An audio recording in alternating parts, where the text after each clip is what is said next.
Judah and Tamar, Genesis chapter 38. At that time, Judah left his brothers and went down to stay with a man of Adullam named Hirah. There, Judah met the daughter of a Canaanite man named Shua. He married her and made love to her. She became pregnant and gave birth to a son, who was named Er. She conceived again and gave birth to a son and named him Onan. She gave birth to still another son and named him Shelah. It was at Kezib that she gave birth to him. Judah got a wife for Er, his firstborn, and her name was Tamar. But Er, Judah's firstborn, was wicked in the Lord's sight, so the Lord put him to death. Then Judah said to Onan, "Sleep with your brother's wife and fulfill your duty to her as a brother-in-law, to raise up offspring for your brother." But Onan knew that the child would not be his. So whenever he slept with his brother's wife, he spilled his semen on the ground to keep from providing offspring for his brother. What he did was wicked in the Lord's sight, so the Lord put him to death also. Judah then said to his daughter-in-law Tamar, "Live as a widow in your father's household until my son Shelah grows up." For he thought, he may die too, just like his brothers. So Tamar went to live in her father's household. After a long time, Judah's wife, the daughter of Shua, passed away. Once Judah had recovered from his grief, he went up to Timnah to the men who were shearing his sheep, and his friend Hirah the Adullamite went with him. When Tamar was told, "Your father-in-law is on his way to Timnah to shear his sheep," she took off her widow's clothes, covered herself with a veil to disguise herself, and then sat down at the entrance to Enaim, which is on the road to Timnah. For she saw that, though Shelah had now grown up, she had not been given to him as his wife. When Judah saw her, he thought she was a prostitute, for she had covered her face. Not realizing that she was his daughter-in-law, he went over to her by the roadside and said, "Come now, let me sleep with you." "And what will you give me to sleep with you?" she asked. "I'll send you a young goat from my flock," he said. "Will you give me something as a pledge until you send it?" she asked. He said, "What pledge should I give you?" "Your seal and its cord, and the staff in your hand," she answered. So he gave them to her and slept with her, and she became pregnant by him. After she left, she took off her veil and put on her widow's clothes again.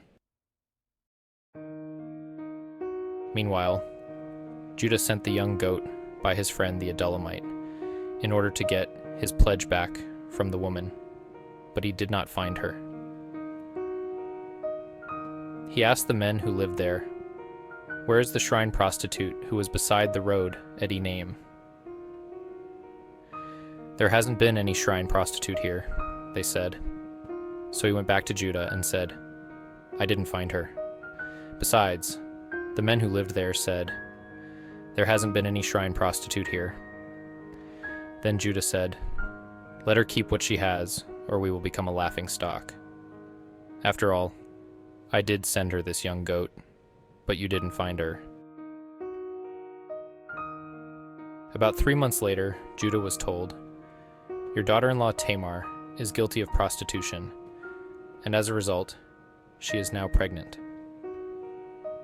Judah said, "Bring her out and have her burned to death." As she was being brought out, she sent a message to her father-in-law.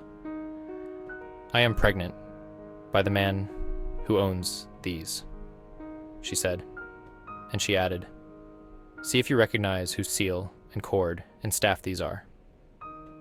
Judah recognized them and said, "She is more righteous than I, since I wouldn't give her to my son Shelah."